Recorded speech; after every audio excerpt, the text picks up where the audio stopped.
ሻሎም ናይ እግዚአብሔር ቤተሰብ ሰላምን ጸጋን ክርስቶስ ምስኩልኩም እዩ ከመይ ሓዲርኩም ክብርን እግዚአብሔር አምላክ ይኹን ከምቲ ኩሉ ግዜ እንካፈሎ ሎም ድማ ናይ ህይወት ቃል ናይ ብርሃን ቃል ነዝመዓልቲ ዝኸውን ክንካፈሊና ኣብዚ ቀረጊጽና ድማ ንመዓልትና ብኽብሪ ክንነብራይና ክብርን እግዚአብሔር አምላክ ይኹን ሎም እንካፈሎ ቃል እግዚአብሔር ብጸግኡ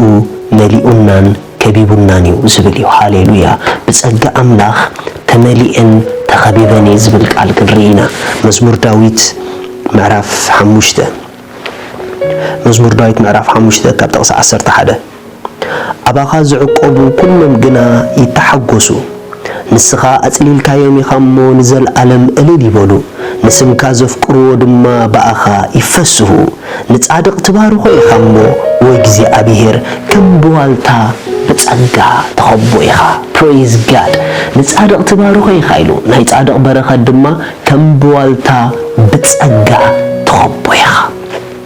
ሃሌሉያ እግዚአብሔር በሓደ ኣዝዩ ዓብ በረኸት ባሪኹና እዩ ብጸጉ አምላኽ ንደቁ ብጸጉኡ ኣብ ዙርያኦም ከቢብዎም እዩ ዙርያና ንኹሉ ብዘኽእል ናይ እግዚአብሔር ጸጋ ተመሊኡ ዘሎ ብኻልእ ኣዘራርባ ሎሚ ነዚ ቃል እዚ ውሽጡ ዝነቕሐ ሰብ ኣብ ህይወት ብዝመረጾ ብዝኸዶ መንገዲ ወይ ድማ ንሕልሙ ንኸሳኽዕ ብዝሰጎሞ ስጉምቲ ንኹሉ ዘኽእል ዝተዳለወ ናይ እግዚአብሔር ጸጋ ከም ዘሎ ክርድአና ክጅምር እዩ ምኽንያቱ መጽሓፍ ክዛረብ ከሎ ንጻድቕ ትባርኹ ኢኻ ወይ እግዚአብሔር ከም ብዋልታ በጸጋ ተኸቦ ኣሕዋት እስኪ ሓደ ነገር ክነግረኩም ጸጋ አምላኽ እንታይ ማለት እዩ ጸጋ ማለት እኮ ናይ እግዚአብሔር ዓቕሚ ናይ እግዚአብሔር ጥበብ ናይ እግዚአብሔር ምስትውዓል ናይ እግዚአብሔር ከኣልነት ናይ እግዚአብሔር ህይወት ብኸምኡ ናትና ክኸውን ዝገብር ግሩም ውህበት እቲ ኩሉ ዝኽእል እዩ بخالا الزراربا أب كل ناي هيوتنا زوريا بز قرون ناي እግዚአብሔር وهبت تسقو نخل بزخل بزدلينا نجر كبيبنا له نعبلنات بناي تمرت زوريا عند حركيتكم نتمرت زخون بتسقو ناتو طلبا لنا بحدار درجة عند حركيتكم نحدار زخون ناي እግዚአብሔር طلبا لنا نأقلقلت تيلكم نأقلقلت زخون ناي እግዚአብሔር حيل لنا كلهم بخلون هيوتنا بخل متان بتيخنا خنوص بخل خوصنا زخل ጸግኡ ከቢቡና እዩ ምኽንያቱ ጻድቕ ብጸጋ አምላኽ ተኸቢቡ እዩ ጻድቕ ኣብ ህይወቱ ኣይክእልን ዝበሃል ቋንቋ ይብሉን ከቢቡን ዝበሃል ቋንቋ ይብሉን ንምንታይ ተተባሃለ ብኹሉ ዙርያይ ብጸጋቱ ልዑል ተኸቢበ እስከሎም ነዝን ባራበር እስከሎም ሓደ ሰብሎም ብውሽጡ እስከ ይባራበር እንታዩ ኣብ ህይወትኩም ከቢዱን ትብልዎ ትፈርሕዎ እንታዩ ኣብቲ ትፈርሐሉ ዘለኻ ጉዳይ ንዕኡ ዘኽእል ጸጋ ከም ዘለካ እስከሎም ሕሰብ ሕያው አምላኽ ምስክረይ ንጸጋ ዝኸብዶ ነገር የለን ጸጋ ንኹሉ ይኽእል እዩ ጸጋ ዘይክእሎ ነገር የለን ጸጋ ግን ኣብ ኩሉ ዙርያኻ አምላኽ ሰማይ ኣንቢሩልካ ኣሎ እስከሎም ሓደ ሰብ ምሳይ ኣውጅ ኣብ ኩሉ ዙርያይ ንኹሉ ብዘኽእል ጸጋ አምላኽ ተኸቢበለኹ እስከበሉ praise God ስለዚህ ኩሉም ብኩሉን ልዕል ዝበለ ህይወት ዘንብር ናይቲ ኩሉ ዝኽእል ጸጋ ኣለና ክርስቲያን ኣብ ገለ ነገር እኳ ዝሕትል ክብል ኣይግብኦን እዩ ንምንታይ ተተባሃለ በትምህርት ክንወጽእ ግብአና በቢዝነስ ክንወጽእ ግብአና በአገልግሎት ክንወጽእ ግብአና ዋይ ተተባሃለ ንኹሉ ዘኽእል ጸጋ እግዚአብሔር ኣለና እግዚአብሔር ስሙ ይባረክ እስኪ ሓደ ቃል ከም በልኩም በጸጋ አምላኽ ተኸቢብና ጥራሕ ከይመስለኩም እንኮላይ ተመሊእና ኢና ዘዳግም ምዕራፍ 33 ምሳይኪሉ ዘዳግም ምዕራፍ 33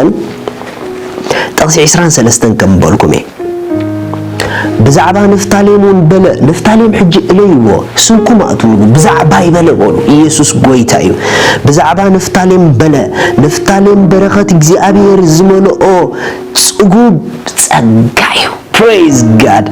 صقوب ጸጋዩ ንስኻ ንምዕራብ ንደቡብ ወረስ ሃሌሉያ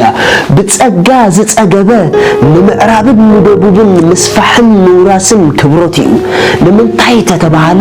ጸጋ ኣብ ሓደ ስፍራ ክትጭበጥ ኣይገብረካን እዩ ጸጋ ይዘርግሐካ እዩ ጸጋ ዘርጊሑ ድማ ከም ትወርስን ከም ትመልኽን ይዝገብረካ እስከሎም ተኣማሚንኩም ነዚ ቃል ኣውጅዎ ነዚ መዓልቲ እዚ ብምልኣት ጸጋ እየ ዝነብሮ ነዚ መዓልቲ እዚ ብምልኣት ጸጋ እየ ዝረግጾ ኣነ ብጸጋ ምሉእ ኣነ ብጸጋ ጽጉብ ናብ ኩሉ ይሰፍሕ ኣብ ኩሉ ድማ ይመልኽ ንምንታይ ተተባሃለ ብጸጋቱ ኩሉ ዝኽእል ተመሊአ ይብሉ